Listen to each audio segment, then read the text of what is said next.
ಬಿಡದಿ ಟೌನ್ಶಿಪ್ನ ವಿಚಾರವಾಗಿ ವಿರೋಧ ಪ್ರಬಲವಾಗ್ತಾ ಇದೆ. ಸರ್ಕಾರದ ಹಠವೂ ಕೂಡ ಪ್ರಬಲವಾಗ್ತಾ ಇದೆ. ಎಷ್ಟೇ ವಿರೋಧ ಬಂದರೂ ಕೂಡ ಟೌನ್ಶಿಪ್ ಯೋಜನೆ ಜಾರಿ ಆಗೇ ಆಗತ್ತೆ ಅಂತ ರಾಜ್ಯ ಸರ್ಕಾರ ಸ್ಪಷ್ಟ ಮಾತುಗಳಲ್ಲಿ ಹೇಳ್ತಾ ಇದೆ.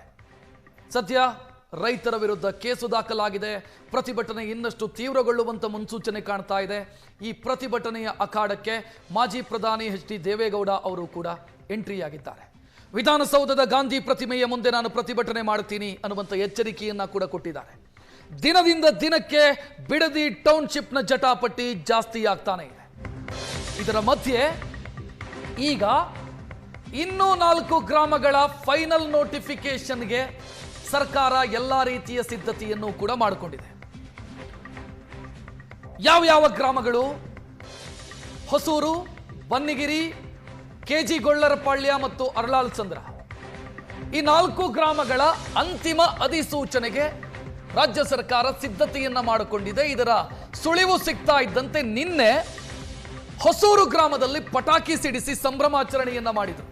ಅಲ್ಲಿನ ಜನ, ಅಂದ್ರೆ ಎಲ್ಲ ಜನ ಅಂತ ಹೇಳ್ತಾ ಇಲ್ಲ, ಯಾರು ಯೋಜನೆಯ ಪರವಾಗಿದ್ದಾರೋ ಅವರು ಪಟಾಕಿ ಸಿಡಿಸಿ ಸಂಭ್ರಮಾಚರಣೆಯನ್ನು ಮಾಡಿದರು.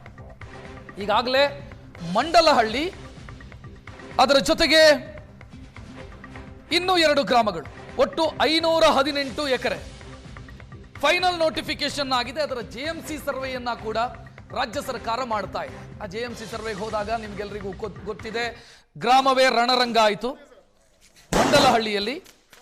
ನೋಡ್ತಾ ಇದ್ದೀರಿ ಇದು ದೃಶ್ಯ.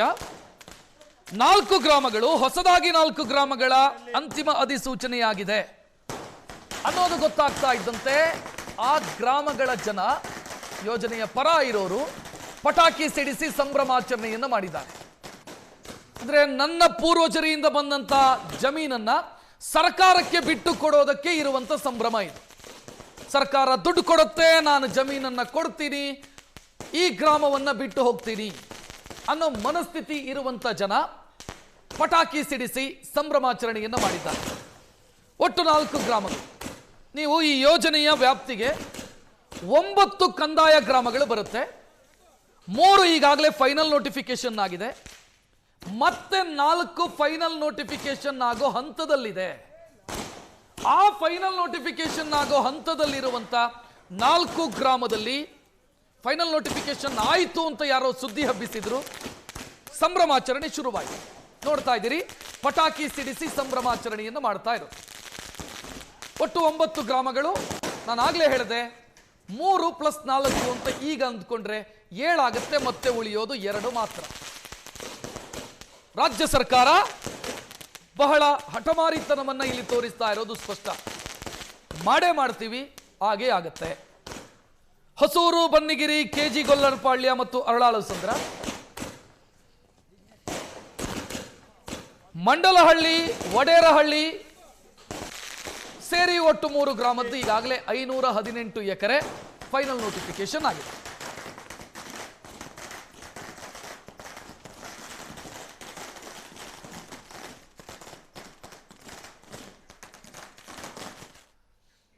ರೈತರ ಮೇಲೆ ಪ್ರತಿರೋಧ ತೋರಿದಂತ ರೈತರ ಮೇಲೆ ರಾಜ್ಯ ಸರ್ಕಾರ ಎಫ್ಐಆರ್ ದಾಖಲಿಸಿದೆ. 2 ದೂರುಗಳನ್ನು ಆಧರಿಸಿ 2 ಪ್ರತ್ಯೇಕ ಎಫ್ಐಆರ್ ಮಾಡಿದ್ದಾರೆ. ರೈತರ ವಿರುದ್ಧ ಎಫ್ಐಆರ್ ದಾಖಲಿಸಿದ್ದಾರೆ. ಇದರ ಬೆನ್ನಿಗೆ ದೇವೇಗೌಡರು ನಿನ್ನೆ ಸಿಡಿದೆದ್ರು, ಪ್ರೆಸ್ ಮೀಟ್ ಮಾಡಿದ್ರು, ಎಚ್ಚರಿಕೆಯನ್ನ ಕೊಟ್ಟರು.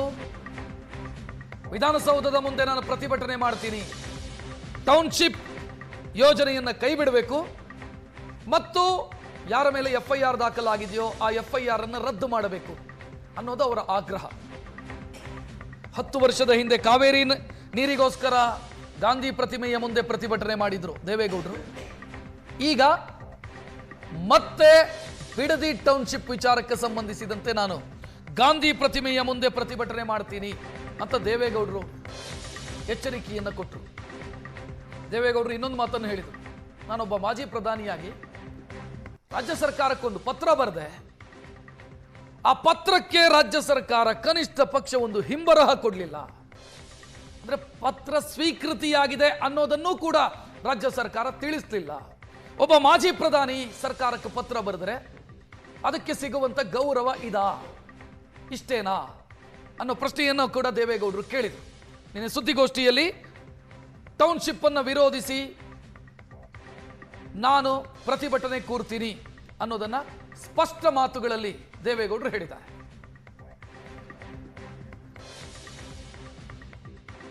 ಇವನಿಗೆ ಪಾಪ ಯಾಕೆ ಗೊತ್ತಾಯ್ತು ಇವ್ರ ಅಡ್ರೆಸ್ಗಳು, ಇವ್ರ ಹೆಸರುಗಳೆಲ್ಲ. A1 ಏನಿದ್ದಾನೆ ಪ್ರಕಾಶ್ ಅಂತಕ್ಕಂಥವ್ರು ಕಳೆದ 500 ದಿನಗಳಿಂದ ಈ ಒಂದು ಟೌನ್ಶಿಪ್ನ ಒಂದು ಯೋಜನೆ ಪ್ರಾರಂಭ ಮಾಡಬೇಕು ಅಂತ ಹೊರಟ ದಿನದಿಂದಲೇ ಇವನು ವಿರೋಧ ಮಾಡ್ಕೊಂಡ್ ಬಂದಿದ್ದಾನೆ. ಇವನೇನೋ ಮೊದಲಿಂದನೂ ಈ ಪ್ರತಿಭಟನಾಕಾರರಿಗೆ ಸ್ವಲ್ಪ ಆತ್ಮಸ್ಥೈರ್ಯ ತುಂಬ್ಕೊಂಡು ಕೆಲಸ ಮಾಡ್ಕೊಂಬಂದ, ಲೀಡರ್ಶಿಪ್ ತಗೊಂಡ, ಭೂಮಿ ಕೊಡಲ್ಲ ಅಂತ ಹೇಳಿ ಅದರ ಮೇಲೆ ಇವನ್ನ A1 ಮಾಡಿ ಎದುರಿಸ್ತಕ್ಕಂಥದ್ದಕ್ಕೆ ಮಾಡಿದ್ದಾರೆ. ಈ ಕೇಸಲ್ಲಿ ಇಬ್ಬರದು ಒಂದೇ ಥರ ಇದೆ ಕಂಪ್ಲೇಂಟು, ಕಾಪಿ ಪೇಸ್ಟ್ ಇರ್ಬೋದು, ಕೂತ್ಕೊಂಡು ಅವ್ರಗಳೇ ಬರ್ಸ್ಕೊಂಡವ್ರೆ. ಕುಮಾರಸ್ವಾಮಿ ಅವರು ನಿನ್ನೆ ಈ ಘಟನೆ ಬಗ್ಗೆ ಮನಸ್ಸಿಗೆ ನೋವು ಮಾಡಿಕೊಂಡು ಇವತ್ತೇನು ಕೆಲವು ರೈತರ ಮೇಲೆ ಚಾರ್ಜ್ ಶೀಟ್ ಹಾಕಿದ್ದಾರೆ, FIR, ಅದನ್ನು ನೀವು ಹಿಂದಕ್ಕೆ ತೆಗೆದುಕೊಳ್ಬೇಕು ಅಂತ ಹೇಳಿ ಕೂಡ ಮನವಿ ಮಾಡಿದ್ದಾರೆ. ಯಾರು ಆಸ್ಪತ್ರೆಯಲ್ಲಿ ಮಲಗುವಂತ ಯಾರಿಗೂ ATM ಬಿದ್ದಿಲ್ಲ. 20 ದಿವಸ ಆದರೂ ಕನಿಷ್ಠ ಪ್ರಮಾಣ ನಿಮ್ಮ ಕಾಗದ ತಲುಪಿದೆ ಅಂತ ಹೇಳಿ ಎಂಡಾರ್ಸ್ಮೆಂಟ್ ಅಂತ ಹಿಂಬರ ಅಂತ ಕರೀತೀವೋ ಎಂಡಾರ್ಸ್ಮೆಂಟ್ ಕೊಡಲಿಲ್ಲ ನನಗೆ.